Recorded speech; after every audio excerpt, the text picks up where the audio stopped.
This is Dr. Raj, your friendly Beverly Hills orthopedic surgeon who treats sports injuries and joint pain. I'm here to protect you from yourself and keep you out of the operating room.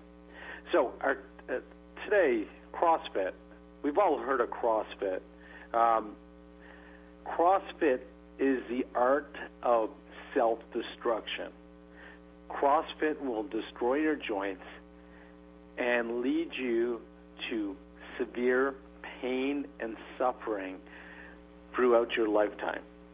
The intentions are great, but the effect is horrendous. I mean, I'm not saying, I think CrossFit in itself is very, very valuable.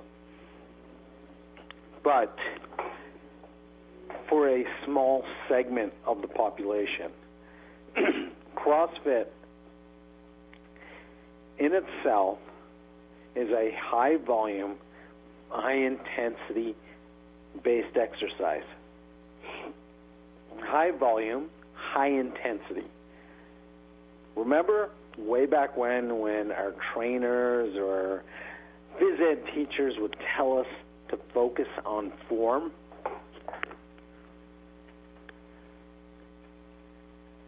Yes, focus on form.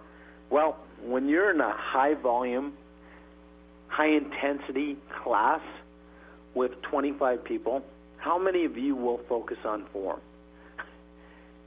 Now, you're just trying to keep up. It's momentum-based. And with momentum-based exercises,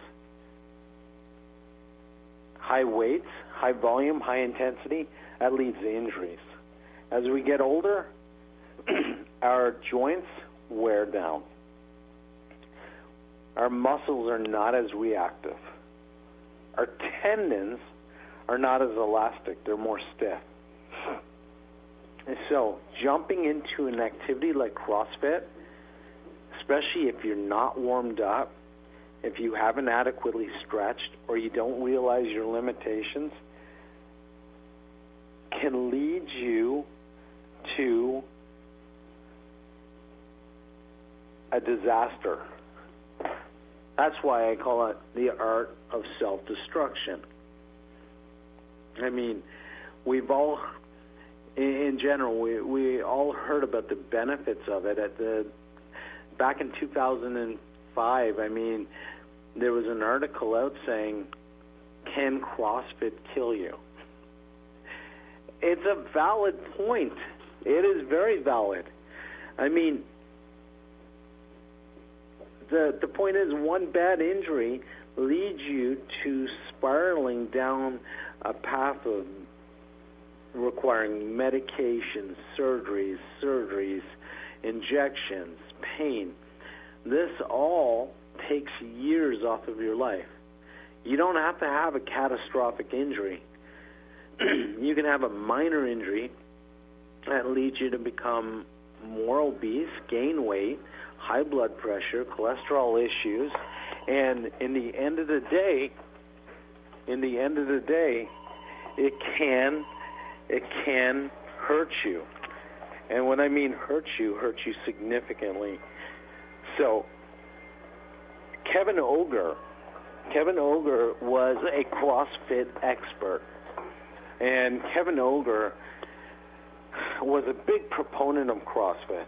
The irony of what happened recently is he was in a competition where he was doing a snatch lift, lifting up a barbell over his head, and then you drop it. Well, this happened in January of 2014 in Orange County. He dropped it. It struck his spine at the age of 26. It severed his spinal cord. And in doing so, he's paralyzed from the waist down. I mean, this is a horrendous issue that, destroyed his status in the career, but it's an irony. Now, that injury in itself, I will give it, I know for a fact, I believe it was definitely a freak injury, but it's ironic because he was one of the big proponents of CrossFit. He was one of the big supporters, and this happened to him. And I feel for him because anytime you've got that sort of severing of your spinal cord, it's very, very unlikely of you returning back to getting any feeling or motion below your waist. So CrossFit in itself, the benefits are huge. But what can happen to you if we're all in perfect condition and you all have perfect joints, perfect elasticity, are able to lift heavy weights and have no joints at risk, then it is the best exercise in the whole world. 100%, 1,000%.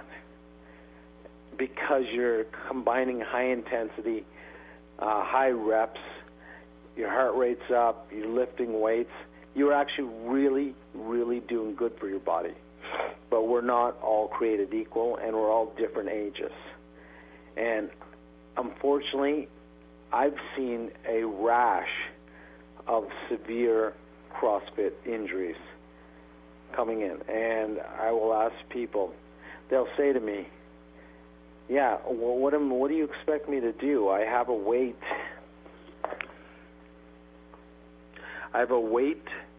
I'm supposed to lift, and I'm supposed to do it fast. So who cares about technique? They care about technique after the fact. They do definitely care about technique. You will care about technique when you are stuck in a hospital bed. You will care about technique when you're visiting an orthopedic surgeon frequently. I mean, the patients who come and see me for injuries, I guarantee they're not social visits. They're here because I'm their last option, and I do not want this to happen to you. I think with any activity, there has to be a degree of common sense, but I will be honest with you. In my office now, people coming in, I could put up a sign and say CrossFit injuries or not, and I will at least get 5 or 6 people right on my sign-in sheet. Yes, this is a CrossFit injury of some capacity. And CrossFit doesn't actually have to be just CrossFit. I mean, your traditional boot camp classes you have, they're essentially CrossFit. One trainer, no matter how good this CrossFit trainer is, cannot watch 20 to 25 people in their technique. They can come by to you. By the time you've done multiple squats with this heavy weight, you've already destroyed or damaged those joints. Or you've actually created a cascade, or you've created tendonitis. You've created a reason to come visit me. I mean, I enjoy what I do, but I'm absolutely, one of my pet peeves is watching you come in with a CrossFit injury that's self-induced. The intentions are incredible. You all want to be in perfect health. You all want to be fit. You all want to live for a long time. You want to feel like you're 20.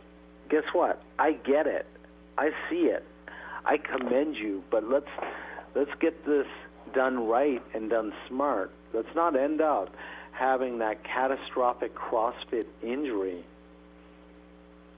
I mean, it is a big topic in the news right now on the ESPN, especially with the rash of injuries that have been happening. I don't want to see you have this because it is absolutely unnecessary. Technique, technique, technique. It's all about proper technique. This is Dr. Raj at the Lifestyle Talk Radio Network talking about CrossFit injuries. Stay tuned when I share a story with you about a gentleman who 42-year-old had the largest pop in his knee during CrossFit, and see what happened afterwards. You can contact me at www.drhipandknee.com. Thank you.